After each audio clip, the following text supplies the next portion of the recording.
Hürmetli vatandaşlarım, leksiyemizi davamlaştırırız. Tövendeki leksiyemizge dikkat berip anlayan vatandaşım bu siyaset karakterlik Amerika Devlet Meclisi'nin azası oturup koygan Tayvan doğrusu mesele iken yoki siyaset iken bununla dikkat kılıp kulak verişinlerini ümit kılıman vatandaşlarım. Bu leksiyemizin mavzusu mındak. Amerika Devlet Meclisi'nin azası Tayvan'ın devlet mertebesi bilen halkara teşkilatlarga katnışını kolladı.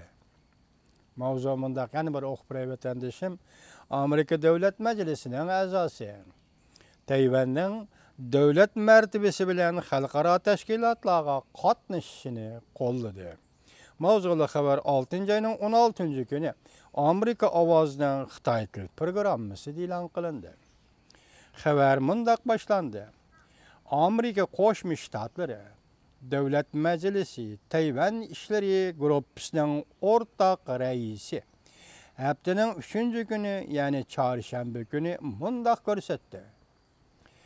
Tayvan nurgulluğun halkara teşkilatlarının nazarında iktisat gevdisi Nokol yekke öz aldığı tamojna rayını müstakil devlet emas dep qaralip geldi. Davamlıq Jungo'nun tehdidiga duch kelganda bu ahvolni o'zgartirish intayin muhimdir. Tayvan davamlıq Jungo'nun tehdidiga duch kelganda endi bu ahvolni o'zgartirish intayin muhimdir. Jungo'nun qandaq rad qilishidan qat'iy nazar. Dikkat vatandaşım. Amerika Qo'shma Shtatları Devlet Meclisi Avam Palatası Tayvan İşler Grupsu'nun ortak reisi Mario Diaz-Balart Efendi. Mario Diaz-Balart Efendi. Haftanın 3. günü yani 15. günü Washington'da an'anaviy bilim haznesi fondi jamiyatining Tayvanning xalqaro tashkilotlarga qatnashish bo'yicha elib berilgan muhokama yig'iniga qatnashganda yozma bayonot e'lon qilib mundaq ko'rsatdi. Amerika Tayvanni kuchlik, samimiy, sodiq do'stimiz deb qaraydi. O'xshashli eng muhim savdo tijorat sherikimiz deb qaraydi. Amerika Qo'shma Shtatlari Davlat Majlisi uzundan beri Amerika bilan Tayvanning zich munosabatini tushunib keldi.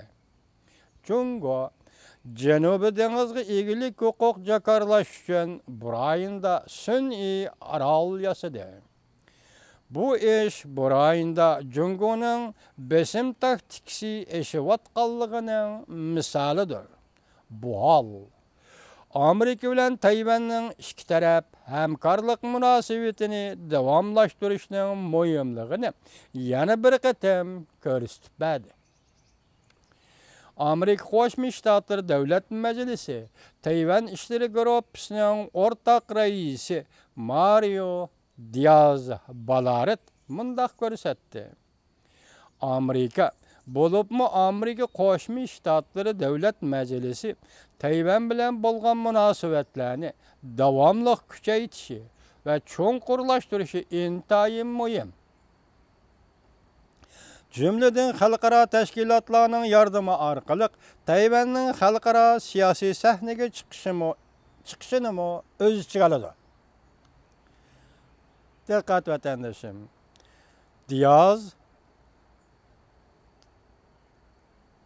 Efendi'nin bayonoti yig'inda o'qib berildi. Bayonotda mundaq ko'rsatildi. Amerikaning siyosati shuki, Tayvanning davlat martabasi talab qilmaydigan xalqaro tashkilotlarga qatnashishni qo'llaydi.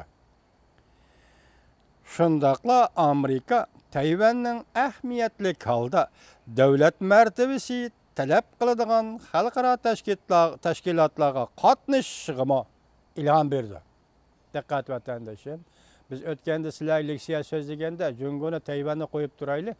Eng asosiysi Amerika Qo'shma Shtatlari Davlat Majlisining 6 turli kapolatnomidagi 6-turli kapolatnomani esimizda saqlaylik. deb men shundaq degan edim. Tayvan nima qila oladi, Jungo nima qila oladi, o ikkinchi gap. Faqat Amerika Qo'shma Shtatlari Davlat Majlisining shu vaqt imzolagan qonunlar va qayta ta'kidlab ko'rsatganida 6 turli kapolat ta'minining 6-siga diqqatimizni ag'diraylik. Shu nuqta bizning esimizda bo'lsin degan. Bugun endi Amerika Qo'shma Shtatlarida Davlat Majlisida Tayvan ishlari komitetining o'rtaq raisi Mario Diaz Balaret efendi bayonotida nima deydi? Men yana bir o'qib diqqat qiling bu yana. Bayonotda mundaq ko'rsatildi. Amerikaning siyosati shuki, Tayvanning davlat martabasi talab qilmaydigan xalqaro tashkilotlarga qatnashishni qo'llaydi. Shundaqla Amerika Tayvanning ahamiyatli holda davlat martabasi talab qiladigan xalqaro tashkilotlarga qatnashishiga ilhom berdi. O'tgan yil Amerika Qo'shma Shtatlari qonunlarni ma'qullab, prezidentning taktika belgilab, Tayvanning kuzatuvchi sifatida xalqaro Interpolga qatnashishga yordam berishni talab qildi. O'xshashli bir vaqtda Tayvan Dunyo savdo tashkilotiga va Osiyo taraqqiyot bankasi qatorliq tashkilotlarga a'zo bo'ldi.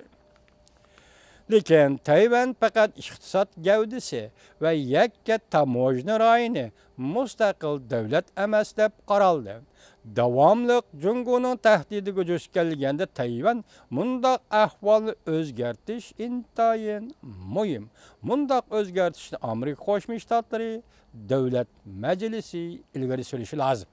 Mundaq o'zgartirishni Tayvanning holini o'zgartirishni Amerika Qo'shma Shtatlari Davlat Majlisi ilgari surishi lozim. Amerika Qo'shma Shtatlari Davlat Majlisi ilgari surishi lozim. Jungoning qaysi darajada rad qilishidan qat'iy nazar. Davlat Majlisi bu siyosatni yuqoridagi siyosatni ilgari surishi lozim. Jungoning qaysi darajada rad qilishidan qat'iy nazar. Tayvanning xalqaro siyosiy sahnaga elib chiqish Amerikaning eng buyuk manfaati bo'lib qolmasdan o'xshashli Tayvan xalqining bexatarligini kapolatga qildi. Tayvanni xalqaro siyosiy sahnaga elib chiqish Amerikaning eng buyuk manfaati bo'lib qolmasdan o'xshashli Tayvan xalqining bexatarligini kapolatga qildi. Diqqat vatandoshlar. Tayvanning xalqaro makoni muhokama yig'inida yozma bayonot e'lon qilgan Amerika Davlat Majlisi Tayvan ishleri gruppasining o'rtaq raisi Mario Diaz Balaret mundaq ko'rsatdi. Davlat Majlisining boshqa a'zolari bilan hamkorlashib, Tayvan bilan Amerika o'zaro manfaat yetkazish munosabatlarini davomlashtirishga kapolat qilamiz.